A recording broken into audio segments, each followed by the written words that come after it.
sehat dan juga semangat ya dokter untuk Semangat. mengawali aktivitas hari ini. Ya, betul. Betul. Baik, Dokter Eva, terima kasih sudah menyempatkan waktunya. Hari ini kita akan sharing-sharing mengenai kesehatan mata. Terutama kita harus penting sekali untuk rutin dalam pengecekan kesehatan mata, begitu ya. Dokter, apa yang harus kita pahami terlebih dahulu nih dokter mengenai cek kesehatan mata? Apakah nantinya ada kaitannya juga nih pembahasan kita tentang mata minus, mata plus, mungkin sampai ke katarak seperti itu atau seperti apa yang harus kita pahami dulu nih untuk pendengar Trijaya. Oke, terima kasih Mbak Yova. Jadi pagi ini kami mengambil topik pentingnya mengecek kesehatan mata secara rutin memang hubungannya dengan gangguan-gangguan mata ya, terutama yang bisa menyebabkan kebutaan nih. Hubungannya dengan itu. Jadi kadang-kadang ada beberapa gangguan yang tidak menimbulkan gejala nih ya. Kita kan dikasih karunia oleh Tuhan berupa indera penglihatan nih ya, yang kadang-kadang kita tuh lupa. Ternyata nikmatnya tuh besar sekali sampai ada keluhan atau gangguan yang kita rasakan nih. Kayak contohnya mata kabur, atau nggak usah kabur lah, merah sedikit aja kita udah panik kan ya. Nah, kadang-kadang ada beberapa gangguan mata yang tidak memberikan gejala seperti itu, tapi akibatnya fatal. Nah, ini saya sampaikan beberapa data ya. Data sebagai informasi buat bapak-bapak, ibu-ibu semuanya. Eh, Ternyata gangguan mata yang menyebabkan kebutaan di Indonesia itu masih cukup banyak loh. Nah, untuk urutannya itu yang pertama, tadi yang Mbak Yova udah bilang ya, katarak tuh menempati kedudukan pertama sebagai gangguan mata yang menyebabkan kebutaan. Kemudian yang kedua adalah glaukoma. Yang ketiga itu gangguan refraksi. Gangguan refraksi itu yang tadi Mbak Yova bilang sebagai salah satunya ya, mata minus.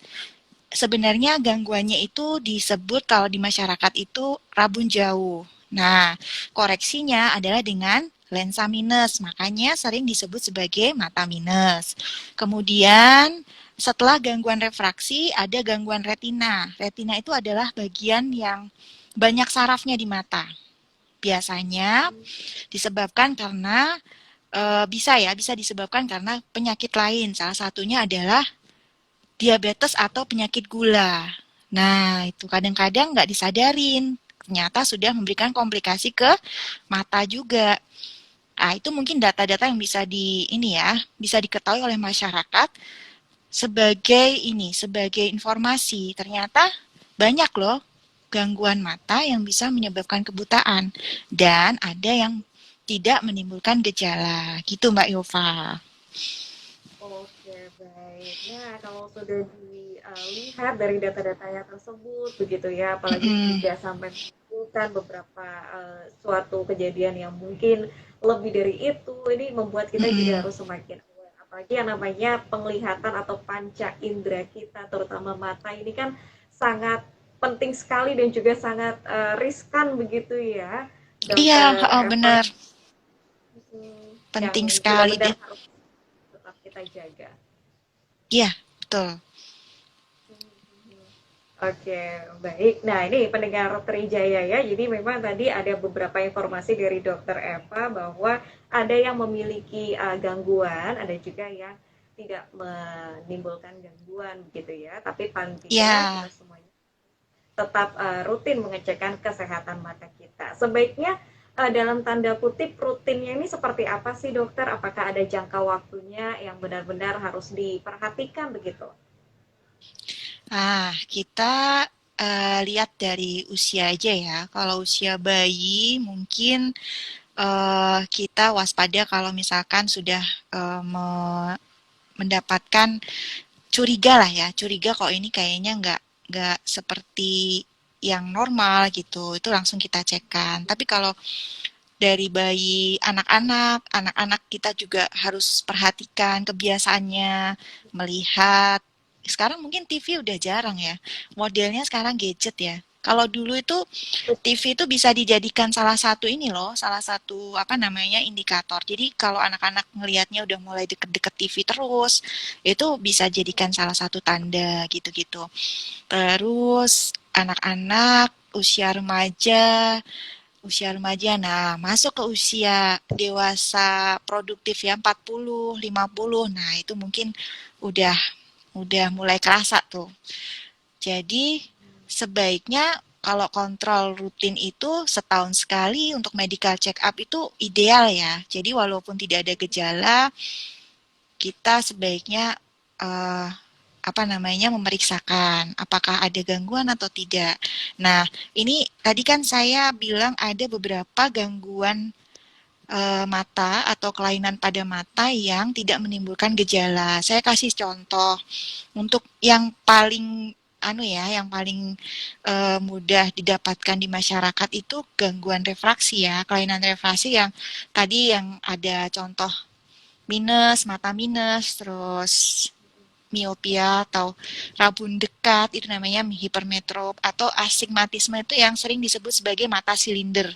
Nah, itu kadang-kadang itu kita nggak sadar. Misalkan nih, mata satunya normal, mata satunya ternyata ada minusnya itu kadang kita nggak kerasa loh. Karena yang nggak normal ini kebantu sama yang mata normal. Nah, itu salah satunya tuh. Kita nggak sadar kalau ternyata ada gangguan. Apalagi anak-anak. Anak-anak itu sangat ini sekali, sangat apa namanya adaptif sekali ya. Jadi kalau misalkan dia tuh nggak ini tuh kadang nggak nyaman atau nggak sesuai dengan seharusnya itu kadang-kadang mereka bisa bertahan karena nggak tahu harus ngomong apa gitu sama orang lain tuh sampai suatu saat mungkin dari gurunya atau mungkin orang tuanya sendiri yang apa namanya mendapatkan adanya curiga lah ya curiga oh ini kayaknya kok nggak ada yang nggak beres ya misalkan nilainya udah mulai turun atau ini apa namanya sekarang mungkin masih ada papan tulis ya di kelas-kelas tuh kok nggak jelas ngelihat tulisan di papan tulis. Nah, itu baru apa namanya baru diperiksakan. Nah, gitu-gitu gitu. Kadang kita nggak aware. Makanya penting kalau untuk ini ya, untuk memeriksakan rutin nih setahun sekali untuk medical check up kalau nggak ada keluhan apa-apa itu sangat ideal untuk mengetahui atau men-screening ya, mengetahui sejak dini normal nggak sih mata saya atau mata keluarga saya atau mata anak saya gitu kan. Selain gangguan refraksi itu ada juga loh yang lain kayak glaukoma. Glaukoma itu penyebab kebutaan kedua dan sifatnya irreversible. Jadi kalau sudah terjadi kebutaan itu tidak bisa dikembalikan lagi atau karena kerusakannya terjadi pada saraf. Nah, glaukoma ini disebut juga sebagai pencuri penglihatan karena itu tadi dia jarang sekali menimbulkan gejala. Jadi Bapak atau Ibu bisa saja tidak merasakan keluhan apa-apa, ternyata tekanan bola matanya tinggi sehingga menekan saraf mata. Nah, penekanan ini akan merusak sel-sel saraf mata yang nanti jika jangka lama kan nggak kerasa nih bertahun-tahun itu sarafnya kejepit terus ketekan terus nah rusak. Yang rusak ini nggak bisa dikembalikan lagi walaupun dengan eh, metode yang canggih sekalipun ya karena belum ada transplant juga. Nah, itu yang dicegah. Jadi diketahui sejak dini supaya bisa diberi penanganan yang tepat gitu, Mbak Yova. Baik. Apalagi sekarang semua zaman serba teknologi, anak-anak juga sudah Mm-mm. mulai gadget ya, Dokter Eva. Ini justru juga memberikan ruang yang sangat memiliki efek yang luar biasa ya bagi kesehatan mata kita begitu ya, Dokter Iya, Eva. betul. Iya, memang dari studi-studi sekarang karena banyak apa adanya peningkatan eh, istilahnya diagnosis gangguan refraksi itu terus makanya dilakukan studi nih apakah gawai atau gadget itu berpengaruh nih pada gangguan refraksi. Ternyata iya, ditemukan adanya faktor risiko yang lebih besar pada ini dibandingkan antara penduduk yang memang jarang memakai gadget dengan yang lebih sering memakai gadget. Hasilnya memang lebih banyak terjadi di penggunaan gadget atau gawai ya Mbak Yova. Gitu. Oke, baik. Dokter, kalau kita Ya. lihat dari fase-fasenya mungkin ya kalau dari segi usia begitu, dari segi kinerja mata sendiri itu sebenarnya ada fase-fasenya sendiri nggak sih dokter? Kalau dari segi kinerja mata dibandingkan dengan usia kita, mungkin dari anak-anak yang matanya masih bening, masih ngelihat juga masih jelas, nanti di usia sekian sampai sekian ini sudah mulai agak menurun kinerja matanya, sekian sampai sekian sudah mulai agak menurun lagi. Ada nggak sih fase-fase seperti itu? Fase-fasenya ada. Jadi dari baru lahir, bayi itu baru bisa melihat gelap dan terang. Terus sekitar 3 bulan nanti dia mulai bisa melihat lambaian, maksudnya kayak apa ya, gerakan-gerakan, bayangan, bayangan tuh ya. Terus nanti lama-lama setelah dia mencapai penglihatan normal ketika usia 5 sampai 6 tahun. Itu dia mendapatkan penglihatan seperti orang dewasa. Nah, itu nanti bertahan sampai usia lanjut. Harusnya seperti itu. Nah, kalau misalkan dalam perjalanan usia itu kok terjadi penurunan nih ya, nggak kayak biasanya, berarti ada sesuatu ya, gitu. Nah, ini jangan sampai nih, sampai apa namanya, kok kok sudah terjadi sesuatu, baru apa namanya, mungkin mencari eh, solusi ya. Jadi, iya, saya apa namanya memberikan informasi supaya preventifnya ditingkatkan sebelum kita mendapatkan kuratifnya. Jadi pencegahan itu lebih baik daripada penyembuhan, pengobatan gitu. Baik. Dokter, kalau kita lihat dari gejala-gejala yang mungkin kita menganggapnya itu ringan seperti mata gatal, mata merah begitu ya, Mm-mm, dokter, mm-mm. ataupun juga mata kering, nah itu uh, sebenarnya suatu penanda yang berujung ke suatu penyakit atau hanya gejala ringan biasa sih yang hanya mungkin diteteskan dengan obat mata sudah sembuh atau sudah hilang begitu. Bisa dua-duanya, bisa gejala ringan, bisa gejala berat. Nah, sayangnya kalau misalkan kita mencari pengobatan sendiri, obat tetes yang beredar di ini ya, di mana? Di pasaran itu belum tentu sesuai dengan eh, belum tentu bisa memberikan solusi buat apa namanya gangguan yang kita alami. Bahkan bisa menimbulkan efek samping yang tidak kita harapkan nih kalau penggunaannya tidak tepat. Makanya kalau itu lebih lebih baik diberikan pada yang memang benar-benar menguasai. Jadi bisa sesuai penanganan dan ininya apa namanya penanganannya ya lebih sesuai gitu untuk Oke, baik. Jadi menghindari memang efek samping yang tadi itu. ya. Baik. Baik, tadi sempat agak terkendala sinyal sedikit, dokter. Oh iya ya. Ya, baik. Oke, sudah tersambung kembali dengan dokter Iya, Eva. Tadi sempat ada terkendala sedikit ya, dokter, sinyal. ah, putus ya tadi ya. Iya, Baik, iya. Oke. betul. Dokter Eva, efek samping apa sih semisal kita dalam melakukan pencegahan begitu ya, atau mengurangi iritasi terhadap mata dengan penggunaan obat tetes tadi, dokter, jika memang tidak sesuai dengan anjuran begitu. Karena kan kita mungkin cocok-cocokan ya dokter ya, pakai brand A cocok, brand B kurang cocok Mm. begitu. Apa yang harus kita pahami nih untuk memilih produk-produk tersebut? Yang sering saya jumpain ya, yang sering saya jumpai di masyarakat itu biasanya yang matanya merah itu sering pakai obat yang bikin matanya lebih putih tuh ya, lebih seringnya. Itu dalam waktu jangka panjang tuh berefek tidak baik, kan itu mengecilkan pembuluh darah. Nanti dalam Ya, waktu yang lama, pembuluh darahnya itu baliknya malah lebih lebar dari semula. Kemudian ada juga nih obat-obatan yang mengandung steroid yang bisa pada orang-orang tertentu itu malah meningkatkan tekanan bola mata yang disebut tadi glaukoma itu. Bahkan ya.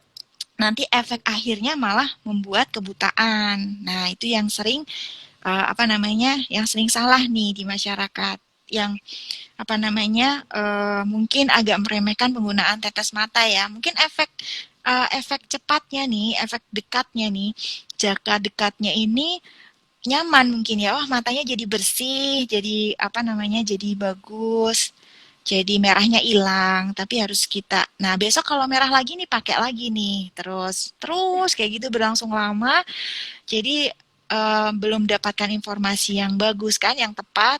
Nah itu nanti efek sampingnya bisa anu banget, fatal banget gitu. Nah, itu makanya penting kan ngecek ke ahli yang memang benar-benar menguasai efeknya, kemudian efek sampingnya, akibat jangka panjangnya gitu, Mbak Yova. Oke, baik. Nah, dalam konteks cek kesehatan mata itu apa aja sih dokter yang dicek begitu meliputi apa aja kategorinya? Nah, nanti kalau kita melakukan cek rutin itu dari depan sampai ke saraf mata kita ini kan kita periksakan. Jadi dari tajam penglihatan, kemudian apa namanya dari anatomi bola mata itu sendiri, fungsinya semua dicek. Jadi jika ada gangguan ringan atau gangguan yang ternyata belum ketahuan, itu bisa terdeteksi secara dini. Dan penanganannya mungkin tidak sesulit kalau ketemunya udah parah ya kan. Nah, itu pentingnya. Oke, baik. Kalau di RSA UGM sendiri ada yang sampai udah benar-benar parah baru ngecek gitu nggak sih dokter? Banyak. Jadi yang ini ya, yang dari glaukoma ya. Glaukoma itu ada yang sarafnya sudah parah, jadi penglihatannya memang sudah benar-benar gelap, bisa dikatakan buta ya. Itu baru dibawa ke rumah sakit. Nah, padahal kalau saraf kan nggak bisa diregenerasikan lagi. Nah, itu yang sulit. Jadi harus diberikan pengertian.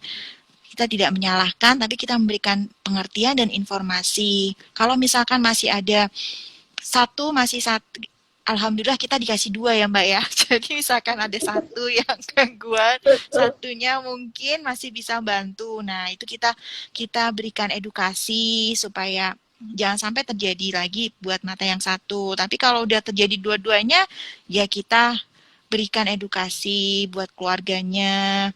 Terus untuk memberikan apa namanya semangat karena tidak bisa diapa-apakan lagi ya kalau glaukoma ya. Nah, kalau yang gangguan refraksi itu ada nih yang satunya normal, satunya minus tinggi. Nah, kalau yang satunya minus tinggi kan nggak sadar tuh dalam waktu yang lama gitu. Karena pakai mata yang normal terus. Nah, mata yang minus tinggi ini lama-lama jadi mata malas tuh. Lama-lama jadi mata malas, terus habis itu karena usianya udah dewasa ya, jadi agak sulit merubah mata malas ini jadi rajin lagi. Jadi kayak udah terlambat gitu. Nah, mata malas ini juga bisa bikin juling ternyata gitu. Nah, ini memang benar-benar ada kejadiannya. Jadi segitu pentingnya cek mata rutin untuk mencegah hal-hal seperti ini tadi gitu. Seperti ini tadi. Yang kadang-kadang kita nggak sadar gitu. Betul, betul. Baik. Ada Atau sampai jangan, tindakan operasi gitu nggak sih dokter?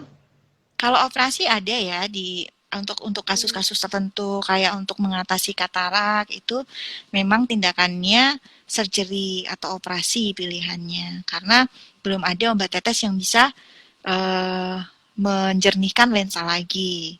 Terus glaukoma juga ada tindakan operasi. Untuk gangguan refraksi juga sekarang udah ada loh tindakan operasi. Oh, oke. Jadi mungkin yang sederhana mungkin lasik itu. Ya, Lasik betul. itu bisa bisa diberikan untuk eh, gangguan refraksi. Oke, baik. Dokter, kalau kita bahas soal katarak begitu ya, biasanya kan pemicu sebelumnya itu ada yang bilang katanya penglihatannya buram begitu. Tapi ada nggak sih pembeda antara ini buram yang mengarah ke katarak sama buram yang mungkin tidak mengarah ke katarak begitu, Dokter Eva?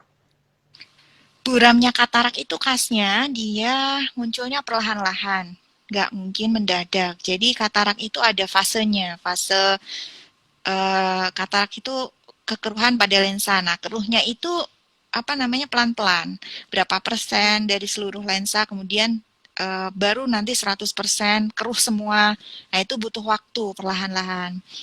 Eh, terus tadi perlahan-lahan terus seperti melihat kabut ya, seperti melihat kabut atau apa namanya asap. Nah, kaburnya katarak tuh kayak gitu. Nah, ada juga kabur yang mendadak nih, kabur yang mendadak tiba-tiba gelap, benar-benar gelap. Jadi nggak perlahan-lahan kayak katarak tuh kan pelan-pelan. Jadi kaburnya mungkin pertama bisa ngelihat 2 meter nih atau 4 meter ya, terus lama-lama turun lama-lama gelap. Nah, tapi ada juga yang lama-lama gelap apa tiba-tiba gelap, gelap total. Itu Gelap. biasanya gangguannya di saraf atau ada yang tiba-tiba menutupi nih, menutupi hmm, eh, bagian yang jernih di mata itu bisa juga tiba-tiba gelap semuanya. Nah, kalau glaukoma ini yang tadi irreversible itu, kaburnya itu dia tuh dari samping. Jadi itu makanya dibilang dia pencuri penglihatan karena dia ngambilnya dari samping-samping, terus lama-lama habis sampai ke tengah. Makanya glaukoma disebut sebagai pencuri penglihatan, Mbak Yova. Ya, Nah, itu. baik, Dokter Eva, saya coba akan baca terlebih dahulu yang sudah bergabung di WhatsApp ya, Dokter Iya, Eva. iya silakan Mbak Baik, ini Yova. ada Mbak Dini di Jalan Solo. Ini Mbak Dini ini matanya minus 0,5. Harus pakai kacamata terus nggak ya? Kadang capek kalau pakai kacamata, Dokter Eva. Ya, jadi kalau kacamata itu fungsinya kan sebagai alat bantu ya, alat bantu untuk gangguan refraksi. Kalau setengah itu kecil ya, kecil dan mungkin kaburnya nggak begitu terasa. Maksudnya untuk aktivitas sehari-hari itu dengan minus setengah tanpa kacamata itu nggak Masih bisa. apa-apa, masih bisa. Dan secara teori memang untuk gangguan minus setengah pada ini usianya berapa ya Mbak Dini? Itu nggak masalah kalau nggak pakai kacamata. Begitu. Hmm, Baik. Ini mungkin kebetulan tak. sama juga sebenarnya dengan saya sendiri. Oh gitu. Pengalaman sama sebenarnya dengan saya juga minus 0,5 dokter. Tapi Eh, kalau untuk aktivitas biasa tanpa kacamata sih masih bisa. nggak apa-apa. Jadi ada mitos yang bilang kalau nggak pakai kacamata nanti minusnya nambah, gitu ya. Betul, nah itu dia.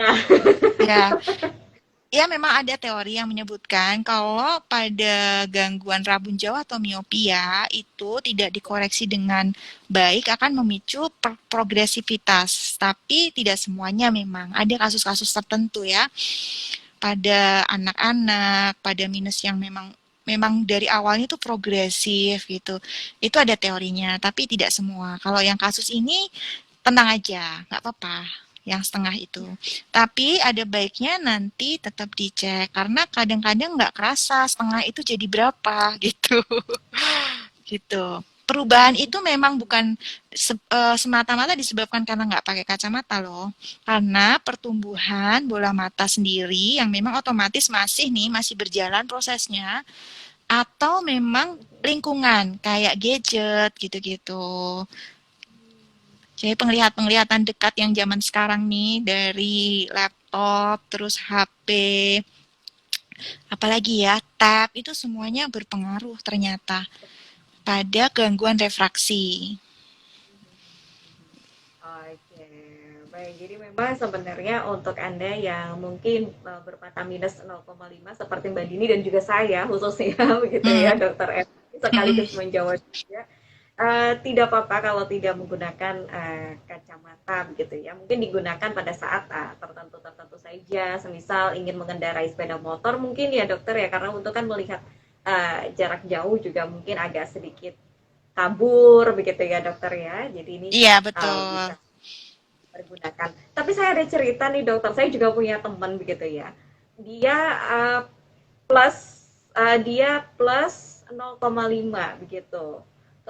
Dia Hmm, silinder 0,5. Tapi setelah dipergunakan kacamatanya yang sesuai silinder begitu, tetap kabur gitu, dokter. Tapi kalau menggunakan kacamata yang minus 0,5, karena teman saya, terus saya coba pakaikan ke dia, dia malah jelas. Nah, itu gimana nih, dokter?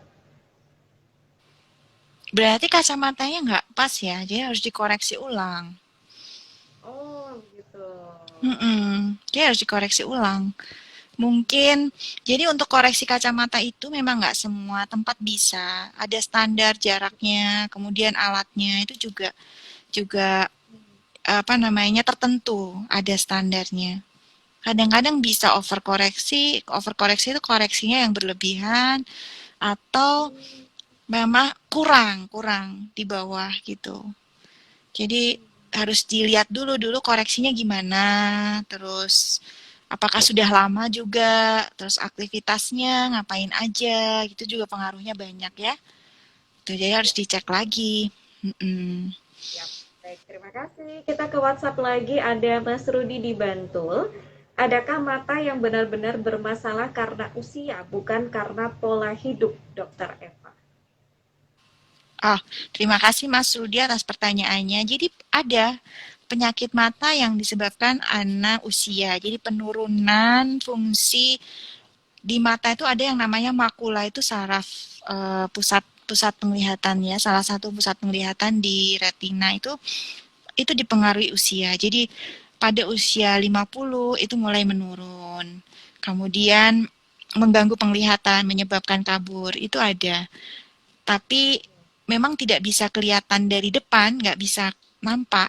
Jadi harus diperiksa dengan alat khusus. Dan tidak semuanya mengalami hal seperti ini. Nah, terus ada juga katarak. Katarak itu sebagian besar memang dialami oleh usia lanjut yang disebut sebagai penyakit degeneratif. Itu berhubungan dengan usia juga. Kayak uban lah ya katarak itu. Kayak uban. Oh, oke. Baik, Mhm. terima kasih. Lalu saya juga akan menyapa ada Mbak Astuti di Jalan Kaimojo. Ini saya plus 0,5, Dokter Eva. Kemudian pakai kacamata plus kok malah semakin buram.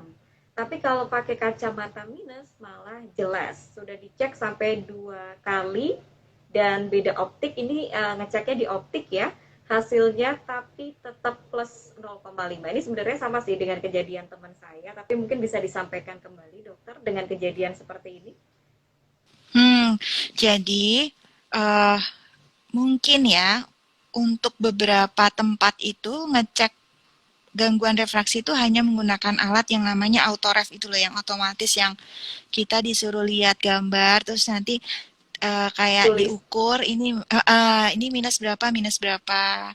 Nah, itu kan alatnya membutuhkan relaksasi mata yang benar-benar maksimal. Kadang-kadang orang yang diperiksa itu nggak bisa rileks, makanya hasilnya kadang-kadang nggak akurat. Nah, beberapa tempat tuh hanya berdasarkan dengan alat tersebut, hasil dari alat tersebut. Nah, untuk lebih akurat tuh kita harus ngecek ulang dengan manual. Kita coba-coba dengan lensa, terus kita cek juga kok dengan lensa itu nggak bisa mendapatkan penglihatan yang sesuai dengan target ya. Nah, itu harus dicek juga.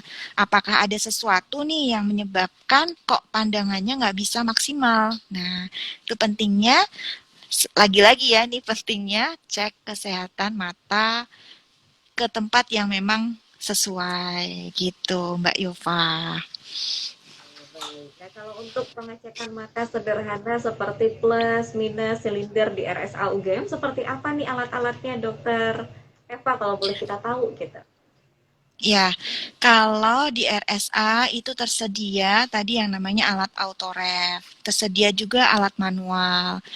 Nah, itu bisa lebih mendapatkan hasil yang akurat. Jadi nanti kalau misalkan kita tidak bisa mendapatkan hasil yang maksimal dengan koreksi kacamata, kita bisa lacak lagi maksudnya apakah ada kelainan lain. Jadi di tempat yang sama kita bisa periksa secara lengkap tuh. Selain gangguan refraksi jika didapatkan ada kelainan yang lain nih. Kadang-kadang kan ngiranya itu cuman minus atau silinder atau apa. Ternyata setelah dikoreksi kacamata tuh kok nggak dapet-dapet ya. Nah, itu harus periksa lagi yang lain. Nah, itu juga ada di situ. Apakah tekanan bola matanya naik atau retinanya naik, itu ada di kita Hmm, kita bisa periksa semuanya. oke, baik. Untuk pelayanan cek kesehatan mata di RSA UGM, apakah dibuka di jam-jam tertentu atau seperti apa, dokter yang bisa disampaikan?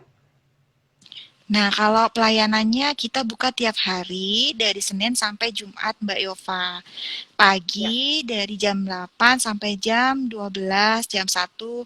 Nah, dan sore juga ada sekarang pelayanan sore. Jadi kalau misalkan untuk apa namanya yang sibuk bekerja atau sekolah, yang siangnya sekolah, nggak bisa cek siang, bisa cek sore. Mungkin lebih nyaman ya kalau sore ya. Nanti lebih longgar, lebih sepi mungkin, lebih apa namanya nggak terburu-buru gitu. Jadi sekarang Oke, sudah lama mulai nggak? ada layanan sore. Kenapa? Untuk waktunya lama nggak sih dokter dalam pengecekan mata?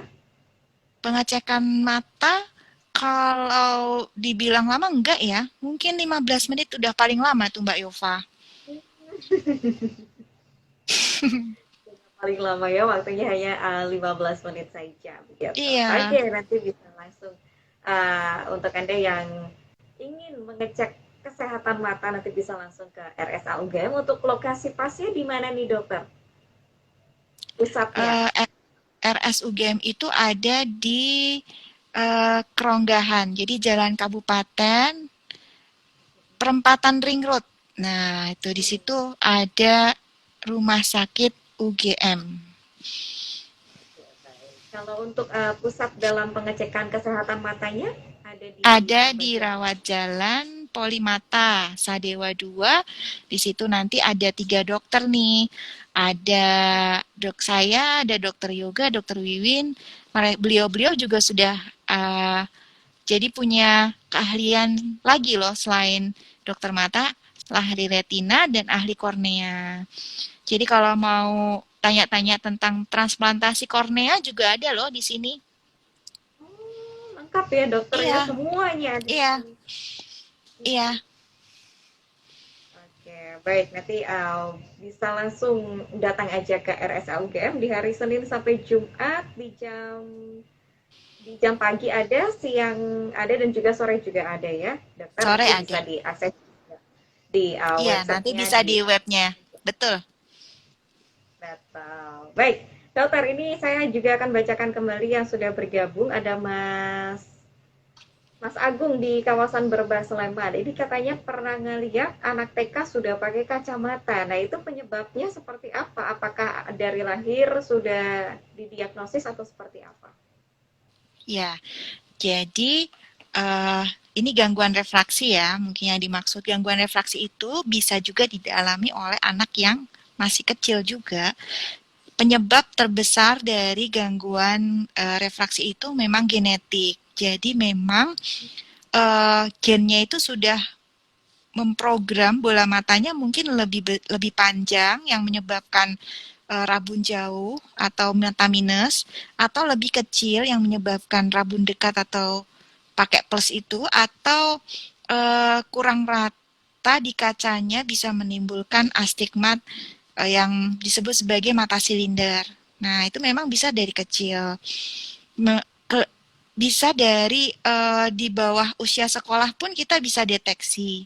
Kalau misalkan curiga, karena salah satunya juga dipicu oleh faktor risikonya itu lahir prematur. Jadi lahir prematur itu juga bisa memicu menjadi faktor risiko untuk terjadinya minus ya, minus. Makanya mungkin dari kecil udah curiga, kita cek, terus apa namanya ternyata ada gangguan refraksi, kita koreksi dengan kacamata. Ada aturan tertentu pada anak-anak. Berapa sih yang harus dikoreksi, berapa yang boleh masih ini ya, masih nggak perlu dengan kacamata itu ada ininya, ada tabelnya. Jadi kita punya aturan-aturan khusus untuk anak-anak.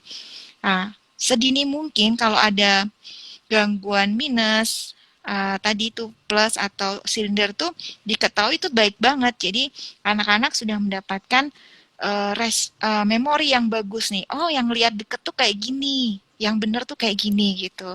Jadi bisa mungkin banget anak TK, wong anak yang belum sekolah pun bisa loh pakai kacamata gitu. Yaitu karena genetik dan faktor-faktor lain ya. Tapi kalau mungkin faktor lingkungan kayak gadget itu belum Baik. ya, belum belum apa namanya, belum terpapar ya, gitu. Baik. Ya. Dokter, mungkin kalau sekarang itu kan lebih ngetrennya daripada pakai kacamata, udah sekarang pakai soft lens aja gitu ya, dokter. Nah, ini Iya, heeh. penggunaan baik begitu, dokter. Versi medisnya seperti apa sih dalam penggunaan soft lens? Mungkin bagi mereka yang benar-benar digunakan dalam aktivitas keseharian, ada plus minus atau Hmm, silindernya, tapi kan ada juga yang soft lens hanya untuk gaya-gayaan atau fashion aja gitu. Nah, itu ada sedikit pengaruhnya nggak sih ke bagian mata? Karena kan langsung ditempelkan ke bagian mata secara iya, langsung begitu ya, dok. Nah, ini ada iya. saran nggak sih, dokter?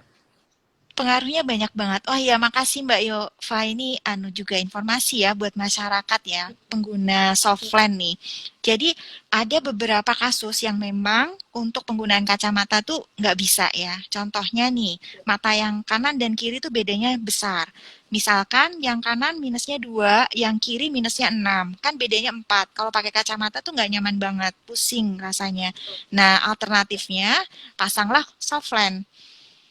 Jadi kalau softland bisa sesuai nih, yang dua, yang kanan 2, yang kiri 6 itu bisa dipasang sesuai. Itu bisa ngelihat jelas.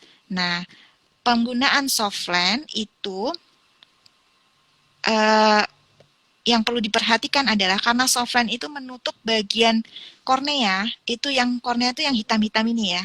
Yang hitam-hitam itu Ya, bening itu namanya kornea. Nah, padahal kornea itu kan nggak punya pembuluh darah, di mana pembuluh darahnya itu bawa makanan kan. Makanya kornea itu ngambil makanannya dari oksigen di luar sini, di udara sini. Nah, kalau ditutup softland, ya kan, kan korneanya nggak dapat oksigen yang cukup. Makanya kalau dipakein softland harus diperhatikan lama penggunaan softland itu berapa supaya korneanya itu nanti bisa makan lagi gitu. Nah, makanya softline tuh penggunanya harus 6 maksimal 6 sampai 8 jam nih idealnya nih. Dilepaslah softline, terus habis itu biar korneanya itu dapat dapat makanan, dapat oksigen nih ya. Nah, terus habis itu apa namanya penggunaan 6 sampai 8 jangan dibuat tidur. Penggunaannya harus benar-benar bersih ya.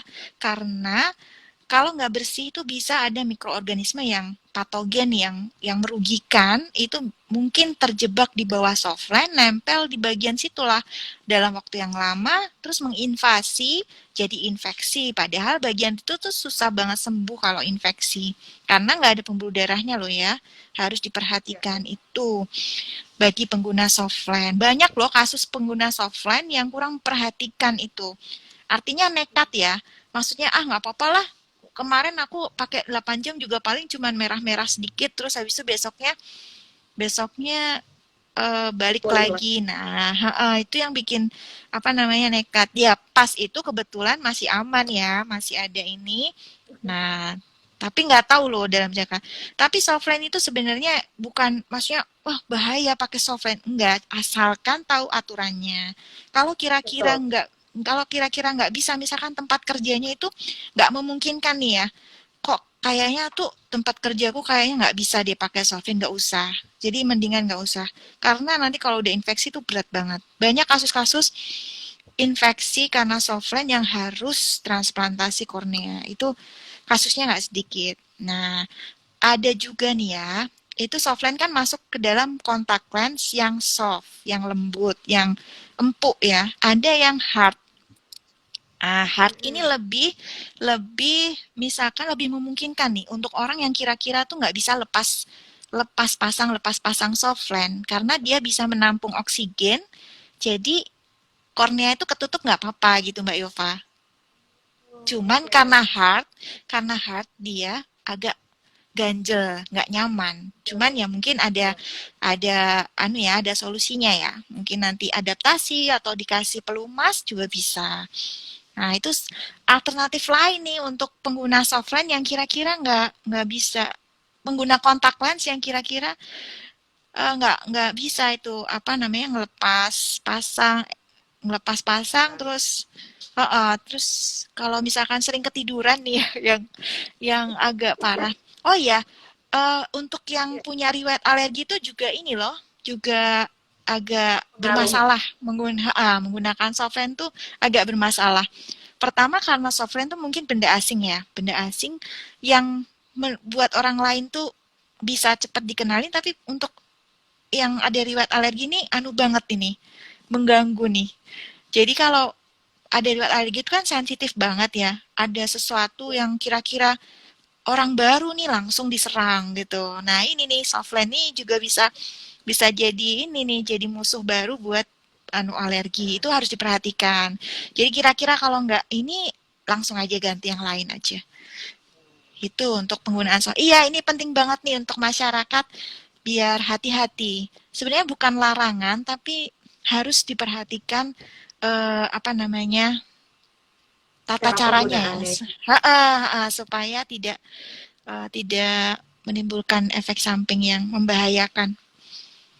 Oke, Gitu, Mbak. baik. Terima kasih, Dokter Eva. Ini karena waktu juga sudah kurang mendekati jam 11 siang, tinggal sedikit lagi, Dokter Eva. Mungkin terakhir nih, Dokter, bagaimana sih cara kita Mm. untuk menjaga kesehatan mata? Begitu katanya, makan wortel yang banyak, minum jus wortel. Apakah hanya sekedar wortel saja yang bisa membuat mata kita sehat atau ada hal-hal lain, metode lain yang bisa membuat dan juga kita bisa menjaga kesehatan mata begitu Dokter Eva. Iya, jadi makanan tuh penting memang, tapi bukan cuma wortel, bener Mbak Yova. Wortel itu karoten ya, karoten memang sangat dibutuhkan untuk saf-saf mata di dalam.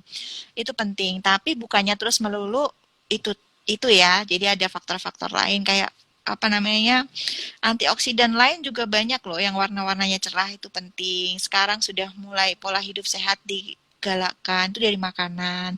Terus habis itu dari lingkungan tuh kebiasaan-kebiasaan kita. Karena mungkin sekarang tuh pekerjaan kebanyakan lebih banyak di ini ya, pekerjaan sekolah semua menggunakan teknologi itu juga disiasati aja. Misalkan kalau sudah 30 menit intens, kita break dulu buat merilekskan mata. Itu membantu sekali. Terus yang terakhir memang idealnya medical check up termasuk cek kesehatan mata. Karena eh, itu tadi semakin berkembangnya ilmu pengetahuan ternyata memang ada beberapa gangguan yang tidak kita sadari terjadi. Nah, supaya tidak memberat sebaiknya dicek rutin semuanya ya, nggak cuma mata kalau saya kira. Gitu Mbak Yova. Baik, Olahraga terima Mbak, kasih. jangan lupa. Tidak boleh skip olahraga ya. Terima kasih Dokter Eva. Sehat Iya, selalu Dokter. makasih Mbak Yova. Mudah-mudahan